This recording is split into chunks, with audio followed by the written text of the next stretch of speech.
Kendrawani. Kendrawani. Pangeran? Tidak! Kau bunuh adikku! Ya! Ya! Ada apa, Bunda? Itu! Kamu harus mati, Sukesi. Cepat lakukan, anak Prabu.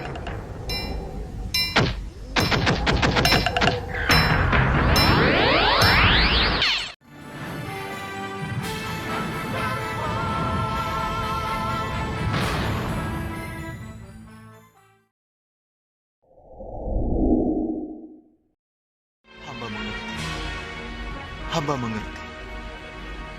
Kepergian putra hamba Anglingkusuma adalah karena kesalahan hamba. Tapi tidak bolehkah hamba tahu di mana putra hamba sekarang? Apa yang sedang terjadi dengannya? Mohon berilah hamba petunjuk, Hyang Widi. Mohon berilah hamba petunjuk. Melanjutkan cerita di episode sebelumnya bahwa Prabu Anglingdarma baru saja mendapat wejangan dari dewa yang mengatakan bahwa Anglingkusuma harus menjalani pengembaraannya demi mencari jati diri dan kematangan ilmu olah kanuragan yang dimilikinya.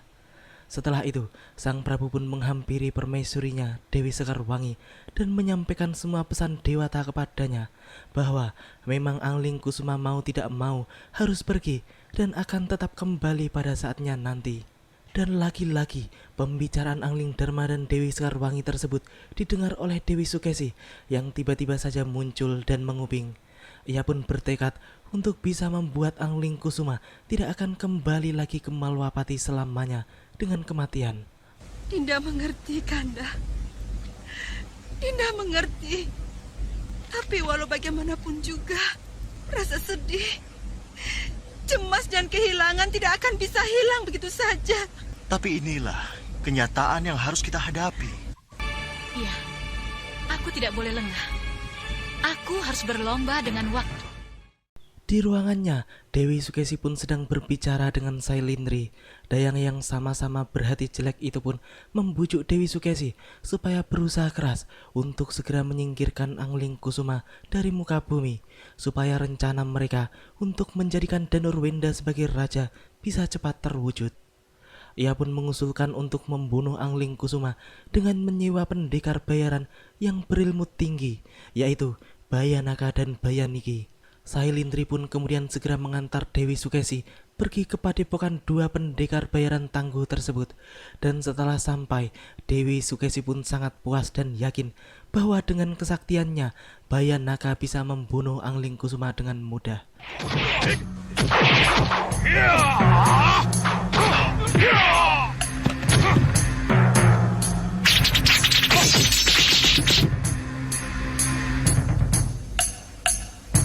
Ilmunya luar biasa, Gusti.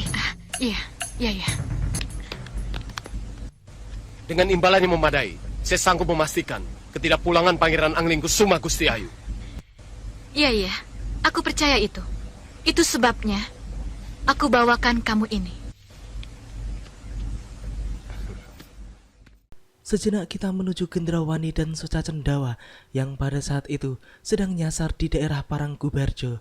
Mereka berdua ke daerah tersebut karena ingin mencari Anglingkusuma yang hendak mereka bunuh. Dengan kembang setamannya, Soca Cendawa pun mengetahui kalau Anglingkusuma sedang berada di Kadipaten Udan Tinalan yang masuk dalam wilayah kerajaan Parangkubarjo. Mereka pun berencana untuk malih rupa menjadi putri melati yang kemudian dengan mudah memenggal kepala Anglingkusuma ketika lengah dan membawanya ke hadapan Prabu Anglingdarma di Malwapati.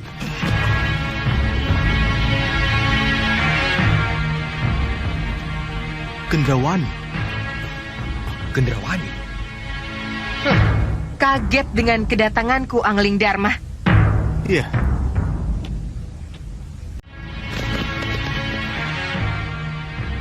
Pangeran? Anglingkusuma. Tidak. Tidak! Ya. Ya, semua itu hanyalah baru bayangan mereka saja. Mereka tidak tahu bahwa kelompok Prabu Baka sudah berkali-kali melakukan hal yang mereka rencanakan itu. Namun, tidak pernah satupun usaha kelompok golongan hitam itu yang berhasil. Dan dapat dipastikan bahwa ujung-ujungnya mereka hanya akan menggunakan jurus langkah 1000 alias kabur. Si ratu jahat tersebut pun sepertinya terlalu ketinggian dalam mengkhayal. Anakku, kita harus cari tempat strategis. Kita dekati ketumenggungan. Begitu ada kesempatan, kamu harus langsung masuk. Saya setuju, Bopo. Kini kita kembali ke Malwapati, di mana pada saat itu Danurwenda pun tampak sedang berlatih ilmu kanuragan yang bisa membahayakan dirinya sendiri. Kemudian datanglah Angling Dharma dan Batik Madrim yang memperingatkan Danurwenda bahwa yang dilakukannya itu adalah sesuatu yang sangat membahayakan nyawanya. Danurwenda pun lagi-lagi menyesalkan ketidakikutsertaan dirinya dalam mencari Angling Kusuma bersama Ramaja Gandhi dan juga Jagat Satria, sehingga ia pun merasa harus berlatih keras guna memantangkan naluri bertarungnya. Jadi itu masalahnya. Nanda ingin bertualang mencari Angling Kusuma, rakandamu. Iya, Romo. Tapi sayang keinginan bundamu agar Nanda tidak dilibatkan dalam pencarian Angling Kusuma harus tetap dipertimbangkan. Romo harap Nanda mengerti. Romo Prabu. Sudahlah. Angling Dharma pun kemudian berlalu dari tempat itu, dan Nurwenda yang hendak mengejar romonya itu pun kemudian dicegah oleh Batik Madrim, dan Sang Patih pun mengatakan bahwa ia sendiri yang akan berbicara kepada Sang Prabu untuk mewakili Danurwenda. Setelah itu, Angling Dharma pun mengatakan kepada Batik Madrim bahwa ia terpaksa mengikuti keinginan Dewi Sukesi untuk tidak memperbolehkan Danurwenda guna mencari Angling Kusuma, dan bersikap kaku kepadanya adalah karena Sang Prabu ingin mengetahui penyebab larangan keras Dewi Sukesi pada Danurwenda. Sebab hanya dengan cara itulah Sang Prabu akan mengetahui tujuan Dewi Sukesi yang sesungguhnya. Danurwenda akan merasa tertekan. Karena perasaan tertekan yang sengaja saya buat, maka jiwa mudanya akan berontak. Dan bertolak dari inilah akan kita ketahui latar belakang keberatan Dinda Sukesi. Ya. Kanda mengerti.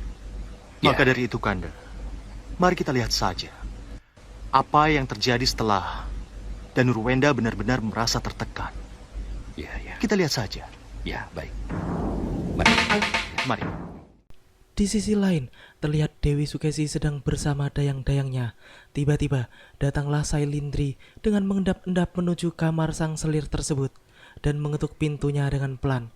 Setelah mengetahui bahwa yang datang adalah Sailindri, Dewi Sukesi pun segera menyuruh dayang-dayangnya untuk segera pergi dari tempat itu.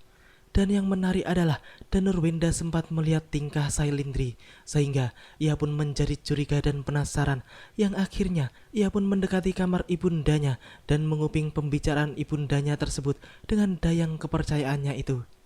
Di dalam ruangan besar tersebut, Dewi Sukesi pun tampak marah-marah setelah mendapat laporan dari dayang tersebut bahwa Bayan Naka dan Bayan Niki belum mengetahui keberadaan Angling Kusuma, sehingga mereka belum bisa melancarkan aksinya guna membunuh putra Angling Dharma tersebut.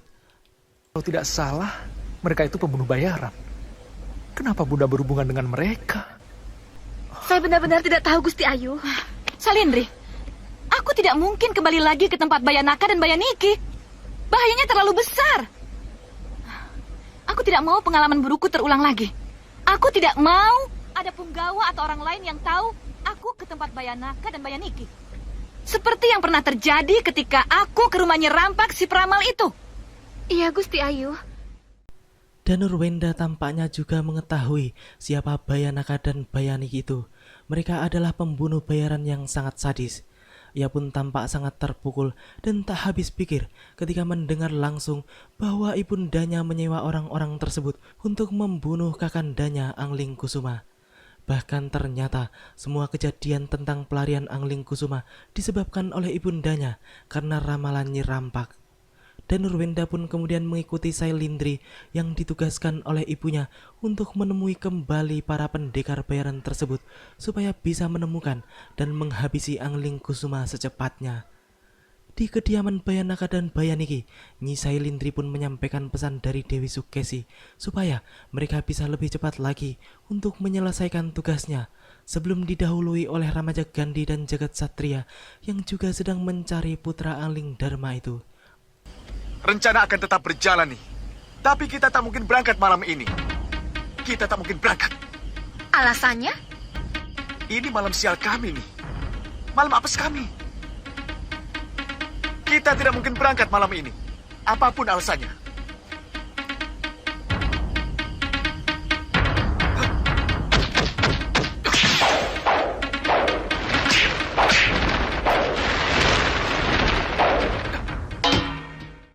Ya, Ki Bayanaka yang dipaksa oleh Nyi Sailindri untuk berangkat malam itu juga pun kemudian menolak dengan keras perintah tersebut.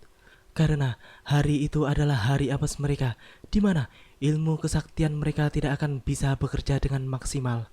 Di tengah pembicaraan mereka, tiba-tiba Bayanaka melihat bayangan Danurwenda yang sedang menguping, dan ia pun segera menyerang putra Dewi Sukesi tersebut. Bayaniki yang melihat kehadiran Danurwenda pun segera menyerangnya. Namun apes baginya, karena di hari itu ilmu kebal mereka tampaknya tidak berguna, sehingga Danurwenda pun mampu menghabisi dua pembunuh bayaran yang sangat ditakuti tersebut. Tidak, kau bunuh adikku!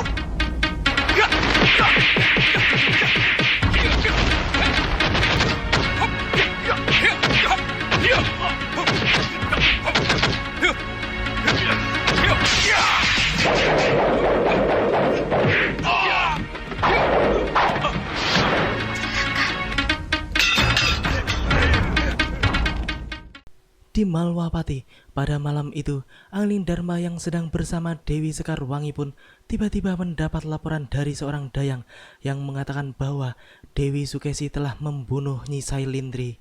Angling Dharma pun benar-benar terkejut mendengar kabar itu, dan ia pun segera menuju kamar Dewi Sukesi. Namun, Sang Prabu hanya berhenti di depan pintu kamar Dewi Sukesi karena ia mendengar ribut-ribut antara Dewi Sukesi dan Danurwenda di dalam kamar tersebut. Danurwenda tampaknya sangat menyesali perbuatan ibunya yang tega membunuh Nyi Sailindri karena rencana mereka diketahui oleh Danurwenda sendiri. Sang Prabu yang sedang berada di luar pun hanya bisa mendengar pembicaraan mereka dan merasa belum perlu bertindak lebih jauh. Bayanaka dan Bayaniki akan membunuh Angling Kusuma. Membunuh calon pembunuh Rakandamu Angling Kusuma itu benar, Danurwenda. Tapi membunuh Bayanaka dan Bayaniki yang menjadi suruhan Bunda demi kepastian tahta atas Malwapati salah besar. Bunda! Membunuh Kanda Angling Kusuma demi tahta Malwapati yang Bunda inginkan untuk Nanda salah besar, Bunda. Salah besar kalau Bunda ingin menyingkirkan pewaris tahta Malwapati. Dan salah besar kalau Nanda harus menduduki tahta yang bukan hak Nanda, Bunda. Dan itu tidak Nanda inginkan sama sekali, Bunda. Danurwenda tampaknya sangat menyesali perbuatan bundanya yang membunuh Nyi Sailindri. Namun bundanya sendiri tampak sedang menyesali perbuatan Danurwenda yang telah membunuh Bayanaka dan Bayaniki. Sungguh miris. Sementara itu, di tengah perdebatan mereka, tiba-tiba Dewi Sukesi pun melihat Sailindri bangun dan berbicara kepadanya. Ia pun tampak sangat ketakutan dan berteriak-teriak seperti orang gila. Ya, ternyata ada sesosok makhluk hitam nan besar yang datang dan mencekik leher selir jahat tersebut. Ada apa, Bunda? Itu!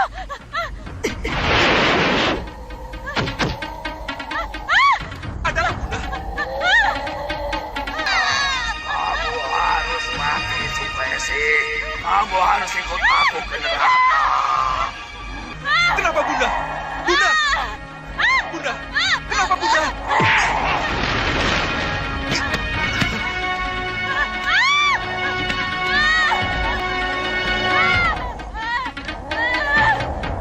Jangan! Jangan bunuh anak saya! Jangan!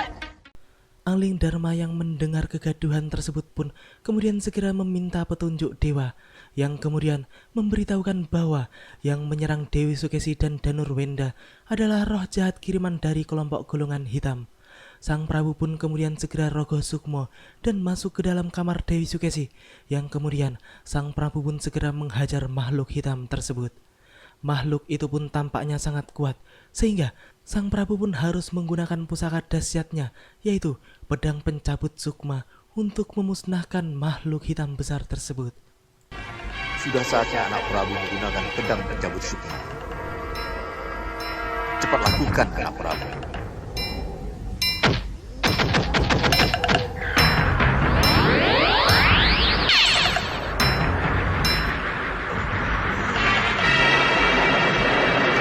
Sukma. Ampuni hamba, ampuni hamba.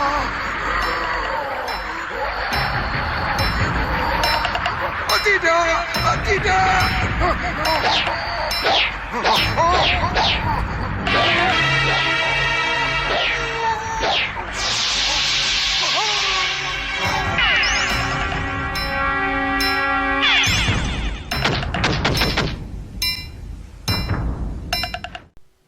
Setelah itu, Sang Prabu pun segera masuk dan melihat Dewi Sukesi sedang dalam keadaan gila.